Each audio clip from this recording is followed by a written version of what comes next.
Today is 9/23/23, and we're doing an oil change on a 2013 Honda Accord stick shift, and it is a 4-cylinder. We have 140,429. The last 4 VIN numbers is going to be 9941. And just for kicks, we're going to pump it up to 33 psi in the front and 32 in the rear. And 2013. So it is a 2013. It is emission applicant 2013, and it's a 2.4 liter. So we got the gas cap open, the oil cap open. The oil cap does say oil is going to be OW20. And how many quarts is it going to be? 4.4. 4.4. So we got 5 quarts here, and we're going to use 4.4. So this is 1 quart, 2 quart, 3. Oh, this is a quart on this side. 1. No, this is 1, 2, 3, 4, 5. Which line am I following here? I should have 4 quarts or 5 quarts here. I have 5 quarts, so I should have 5 lines. 1, 2, 3, 4. Where's my 5 lines? I have no idea. The bottom would probably be 5 then, right? 1. Okay, so it says Right. liter here, it says quart here. Because the liquid starts with 1, 2, 3, 4, and then from down here is 5. Oh yeah, okay, so 1, 2, 3, 4, and 5. Okay. Yeah. So when I drop down to here, that means I used up 4 quarts.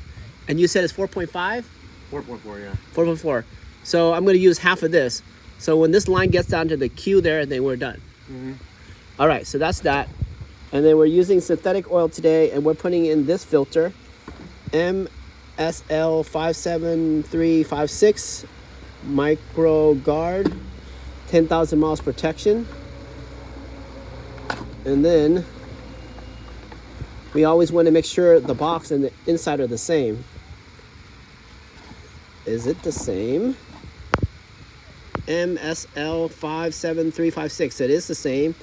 And if we really have questions, if the fitment, when we take out the other one, we're going to stick our finger into the middle, wherever our finger stops on the original one, and we stick in a new one. If it stops in the same place, then it's relatively the same distance and the same stuff. And then this is 4 quarts.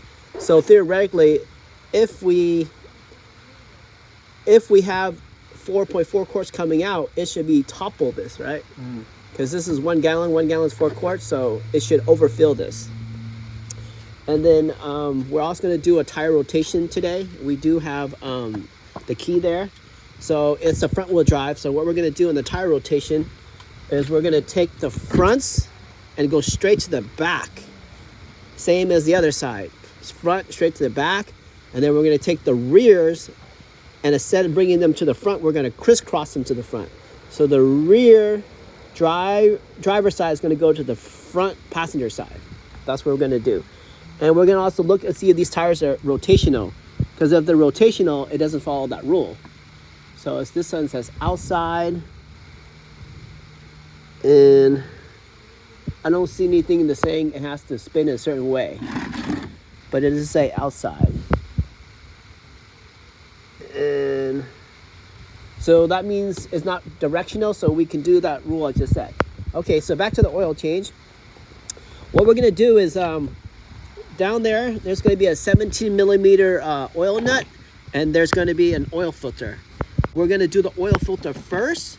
That's because if we did the oil change first, and we open the 17 millimeter nut, and all this thing is full of oil, and now our hands are slightly dirty with oil, and we try to open the oil filter, and that oil filter drops out of our hand, it just makes a big splash in here, and then a big mess.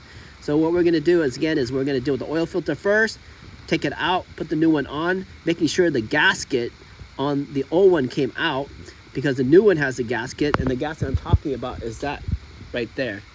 This is red here, but it could be black on the other one. So once that new oil filter is in, we just tighten it by hand, and then we're going to deal with the oil drain nut.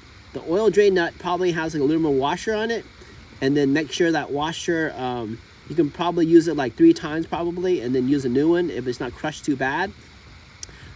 Also, you want to document and make sure that the oil nut isn't leaking before you even touched it, because if it's leaking, you want to stop and let someone know that, or else you'll be the last person to fix that leak. All right, so now we're gonna go in there, and there's my 17 millimeter there.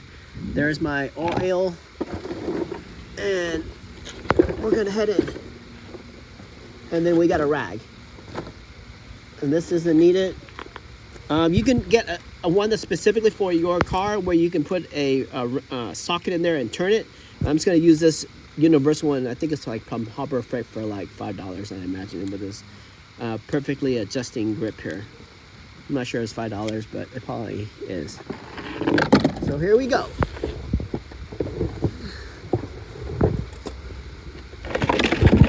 And that's the blue original OEM oil filter.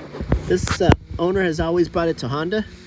So again, I can put a socket in here and turn it, or I'm going to use my universal tool here. So I'm going to grip it at an angle like this. I'm just going to turn it a little bit. There we go. You can see it turn already.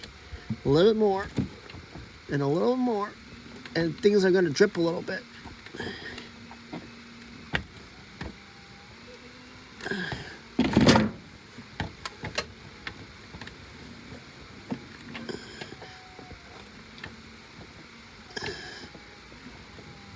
And again, tighten by hand.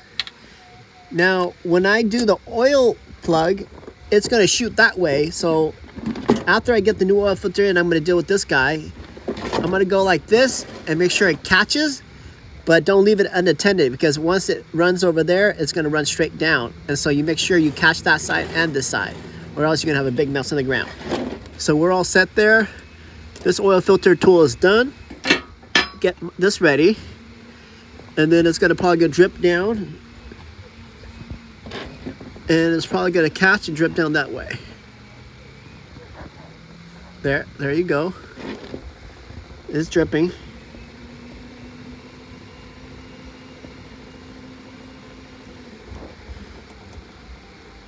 And they've already made it slightly angled, so it's kind of a perfect drip down to a very spot. Okay, so now you can see it's getting kind of slippery, and I don't know where the last thread is, and it can fall down any minute. So if this thing is full of hot oil down there, it can make a big splash. So I'm turning it, but kind of holding it at the same time, so it doesn't drop out of my fingers easily. Wow, that's a lot of turns. Very fine turns. Okay, it's kind of wiggling, so I know it's getting close. Oh, there it came. Okay, I still got a grip on it. So once I come down, I'm gonna drop it in here, and I'm gonna look. Oh, that black oil ring is there, so we're good there. So I'm gonna leave it in here to let it sit. That's good. And then it'd be nice if you had a new oil filter ready to go, but since I have the owner, the helper here, he's just gonna hand it to me. Yeah, I'll take it out of the rack. Cool. So like I said, I can put my finger through here, and so this is my finger. It's like my pointing finger on the right hand, and it fits like to where that first knuckle is. So if I had any doubt that the parts person gave me a wrong one, I'm going to go ahead, turn it this way for me.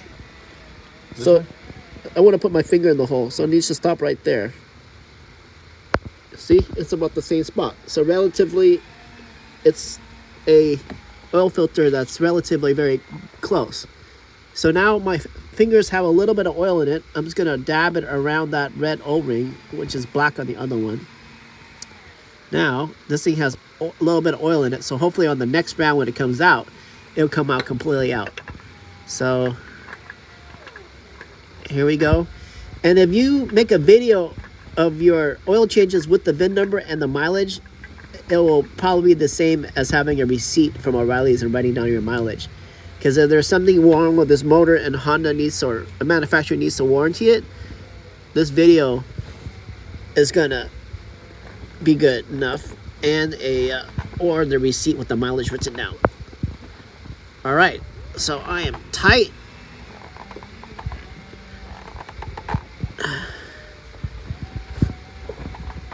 Okay, so the next thing now is just to deal with this plug, and I'm gonna put my tool in there.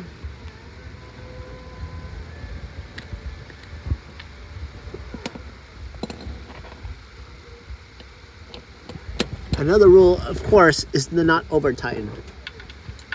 So don't go towards the driver, go towards the passenger. That's out.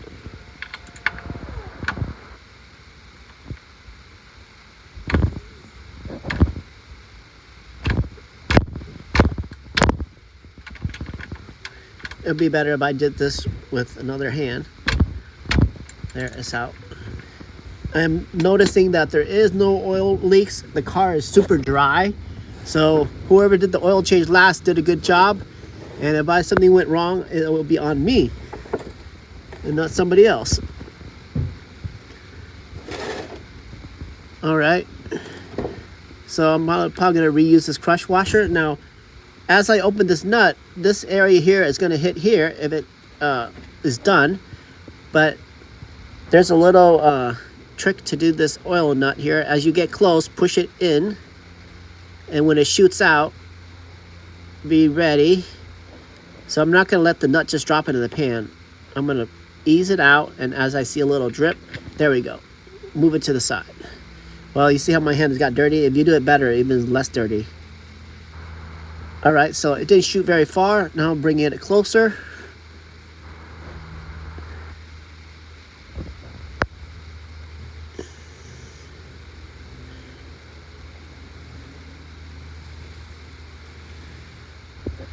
All right, we're gonna be finished with the video for the lower part, and we'll deal with the video on the top part later.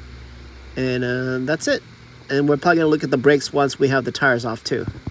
But a telltale sign of the brakes is to go ahead and look at the brake fluid reservoir to see if the brake fluid went down. If the brake fluid didn't go down very much, and then probably you haven't used a lot of brake pads unless somebody filled up the brake fluid.